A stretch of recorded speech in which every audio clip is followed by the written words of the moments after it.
সাবেক তিনবারের প্রধানমন্ত্রী দেশনেত্রী বেগম খালেদা জিয়ার আজকের এই বিয়োজনে আপাতত আমি মনে করি না যে দেশে রাজনীতিতে কোনো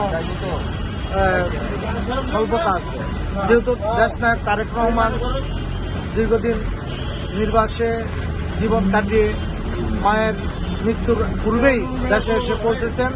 আমরা আশাবাদী যে ওনার নেতৃত্বে বাংলাদেশ জাতীয়তাবাদী দল নির্ভয়ে এগিয়ে যাবে এই প্রত্যাশা।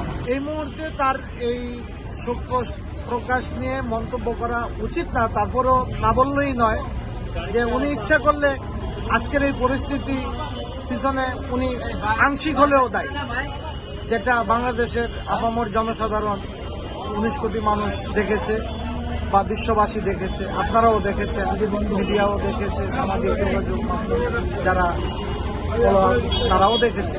আমরা সবাই জানি যে উনি যদি একটা উন্নত চিকিৎসার ব্যবস্থা করে দিতেন তাহলে হয়তো যদি ওনার হায়াত থাকতো বেগম খালেদা জিয়ার, তাহলে হয়তো আরো কিছুদিন বেঁচে থাকতো, আমাদের মাথা ভালো থাকতো।